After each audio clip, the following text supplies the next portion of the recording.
And nation, welcome back. It's been a tumultuous year for our glorious department, and with the holidays approaching, it's about time we sat back and cast judgment on the highlights and lowlights of 2011. This is Tip of the Hat, Wag of the Finger. First of all, I'd like to welcome all our colleagues from the dearly departed Department of Pathology. May she rest in pieces. And of course, one of our most prominent new faculty acquisitions is the Honorable David Sinclair. That's why tonight I'm giving a tip of my hat to us. That's right, I'm tipping my hat to myself, and by extension, all of you.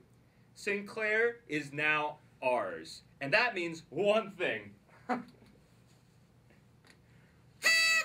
Free resveratrol for everyone! Brought to you by Prescott Pharmaceuticals, a wholly owned subsidiary of Searchers Pharmaceuticals. Now that nobody in the department will be aging, we no longer have to worry about the inevitable passage of time. No more growing old means no more forced retirements, no more battling out for tenure because no one else will get it anyway, and most importantly, no more graduations. Those students will be stuck working in our labs forever. And that, my friends, is truly something to celebrate. Now I want to talk about a recent development from the Occupy Dirtbags. One of their talking points is about departmental policy on 3-day weekends. The occupiers say that it doesn't make sense for there to be a DJ club on the Friday before a 3-day weekend, but no beer hour. I say, enjoy a wag of my finger, you hippies. The whole point of having Mondays as national holidays is so that the rest of the world can laugh at grad students and postdocs who have to go to work on Mondays anyways.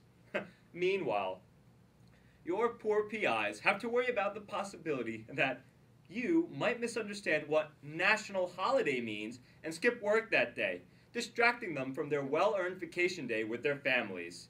Skipping beer hour the Friday before is just a preemptive measure to get back some of that lost lab time. It's perfectly reasonable when you think about it, which you shouldn't, because I just explained it to you, and that should be enough for you, you reprobates. Now, turning to logistical matters, I'd like to offer a tip of my hat to the continuing and endless renovation of NRB. I'm specifically referring to the installation of the turnstiles at the first floor security desk. These are trying times, my friends. With our grounds now under siege by the nightmarish forces of Occupy Genetics, it has never been more important that we protect what's ours.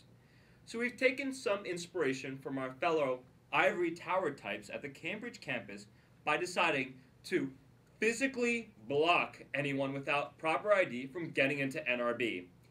These turnstiles are the best thing that's ever happened for departmental security. We now finally have a way to keep out the riffraff while ensuring that actual departmental members only have to wait 2 to 3 hours per day to get into the building.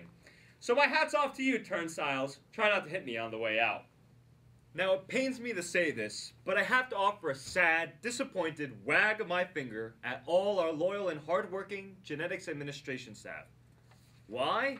Well, this past Halloween, I was horrified to find that our usual beer hour, a lovely oasis of quiet contemplation and tranquil data analysis, had been replaced by a rowdy costume party. But that wasn't all. I soon found out that this party had been organized by a lab tech, the only model organism lower on the evolutionary ladder than a grad student. I wonder who could it be? This is frankly unacceptable. Beer hour is no time for music or dressing up in ridiculous costumes or holding contests. It is intended as a research aid and nothing more. Heck, the only reason we provide beer at all is because it was clinically proven to raise postdoc IQ and improve bench work skills. So, a big wag of my finger to the administrative staff, who have clearly lost control of beer hour. Next time, use tear gas and rubber bullets to keep those lab techs and grad students in line. Now, I'd like to end on a happy note. Here at Harvard Medical School, we've been plagued by an endless stream of the socially inept creatures we call graduate students. Fortunately, I'd like to offer a tip of the hat to our friends in the BBS administration who have come up with an ingenious solution. by which I mean they stole an idea from our sister institutions. I'm speaking, of course, about the new BBS interview process. In past years, candidates have been judged by their paper applications alone, looking only at their academic records, past research experiences, ability to communicate in writing, and honest opinions of their prior advisors. This is clearly insufficient. Here at Harvard, we must hold ourselves to a higher standard. We want students who can smooth over cocktails, who can sport a suit with the best of them, who can deliver canned phrases and buzzwords with energy and pizzazz, and who won't shy away from crying in front of faculty just to get ahead. In other words, we want students that look like this, not students who look like this. And that is what we'll get starting next year. So break out the bubbly, everyone.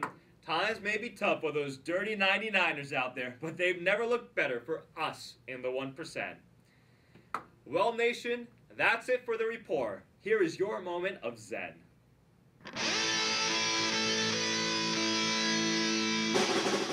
Okay. Thanks, Nick. Thanks, Nick. Thanks, Nick. Thanks, Nick. I'm Alan Von Rodriguez. Thanks, Nick. I'm Alan Von Rodriguez, and I'm here at the core of the genetics department to investigate the movement which is... Oh my God. Thanks, Nick. I'm Alan Von Rodriguez, and I'm here at the core of the genetics department to get a better understanding, to get to the bottom. Thanks, Nick. Okay. Should I go? Okay. Terry, can I speak to Cliff? Is he expecting you? I think so. Clifford.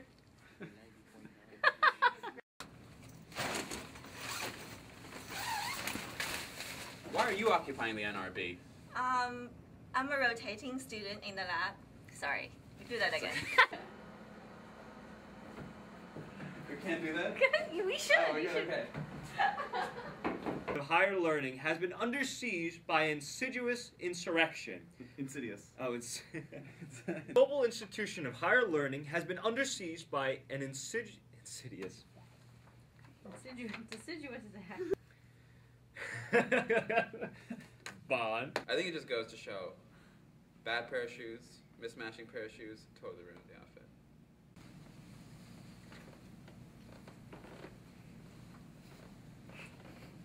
Please film him doing that. I am.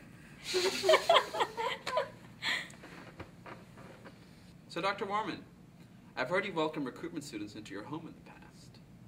Tell me. Oh, fuck. Okay. Woo! Okay. Please, Okay. do you have a favorite vegetable? Favorite vegetable? No particular vegetable. How about animal? Not especially since you're going to Galapagos. To eat or to travel with or to have as a pet? Or I guess to travel with. to travel?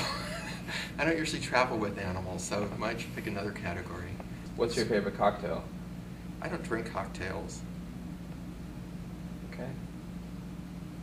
This is delicious, though. It's a Chablis. Yeah, it's nice. What type? You filming the back of my head? I'm gonna have a surround thing where you spit in you. Teddy bear. You have to show that. Was this some kind of a trick? No, we just wanted to get to know It you. seems like there's some kind of a trick. There's no trick. I knew it. I knew it. Well, I mean, I didn't know it, but I knew it.